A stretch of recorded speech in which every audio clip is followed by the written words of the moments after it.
Statue Hunter 75 here with a beautiful new Marvel Psylocke Comiquette Sideshow exclusive that I got from Sideshow Collectibles today in the mail.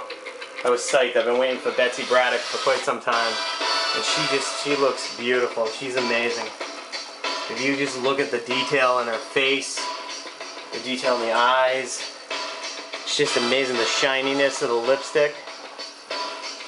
Basically, the wrapping around her Hattori Hanzo samurai katana just looks perfect.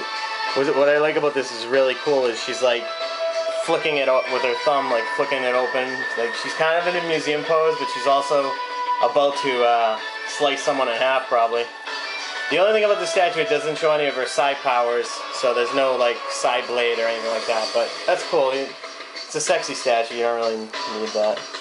But just such amazing detail. Her hair was sculpted perfectly. I love the hue of purple in the hair. I'm going to go through this thing from top to bottom, but before I get into it, I want to just tell you a little bit about it. This is the exclusive version, which basically means it comes with a print.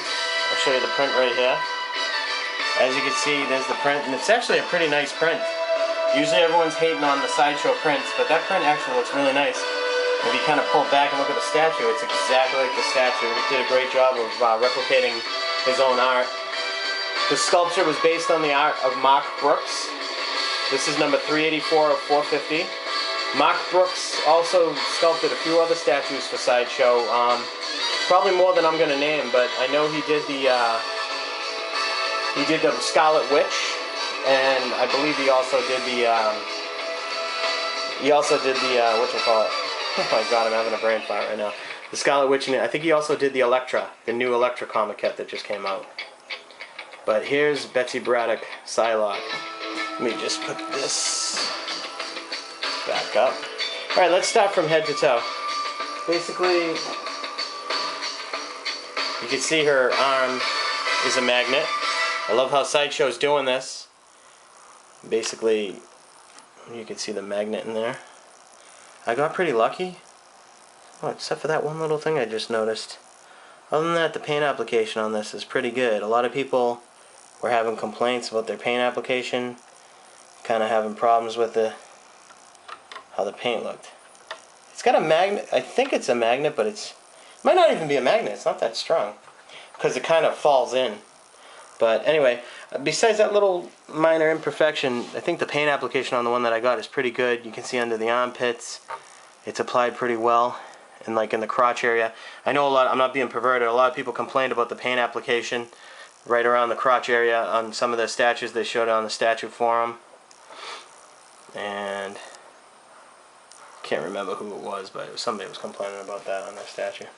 I love how they have the snow. I think this is my first winter themed statue too.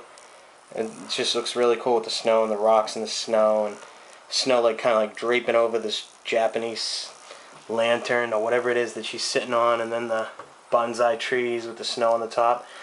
She sits on this in one peg, one tiny little peg on her, I think her left butt cheek, and her hand. This is all, you know, no magnet here. It's all one arm, and it rests on there. This is loose. Her little sash here, that connects right there. And her foot, like, there's no peg in the foot either. It kind of like rests in the snow. It's kind of in there really firm, so I don't want to take it out, but I just explained to you exactly how it goes in. The only loose piece is pretty much the arm that pops off, and then of course you have the fence here, which comes out. Probably should have did the tree first. The bonsai tree comes out. And I don't know if there's magnets in these either. To be honest with you, I don't know. I think it's just pegs. And then this comes out too. As you can see, it's a little loose. It's just a peg. But I think it looks great. Piece just looks unbelievable all around. I love how it's kind of like the modern Psylocke with the wrappings around her legs and her arms. He just did such a great job. Look at the hue of like pink on her cheeks and the shiny purple lipstick. Her eyes were painted excellent. I think they thinned the eyebrows because in the prototype everyone was complaining about how thicker the eyebrows were. So they thinned out the eyebrows. Just did a great job. He replicated his art in the print amazingly. Perfect. So, I'll give you a few little spins. Another thing I like is just how the hair hangs down, the sculpt on the hair over the shoulder and over the front of the shoulder. He does really good with female hair. It looks really good, the sculpt in the front here. Really nice. Alright, I'll give you one more 360 spin around. Love the samurai sword too, the katana. A lot of people complain that the sword looks too long. I don't think so, because she's unsheathing it, so it's partially open too. Just a big ass samurai sword. But yeah, everything looks great. Looks like she's really wearing clothes. The sculpt looks great. And the snow on the statues and everything. Alright, there you have Sideshow's exclusive Psylocke Comiquette.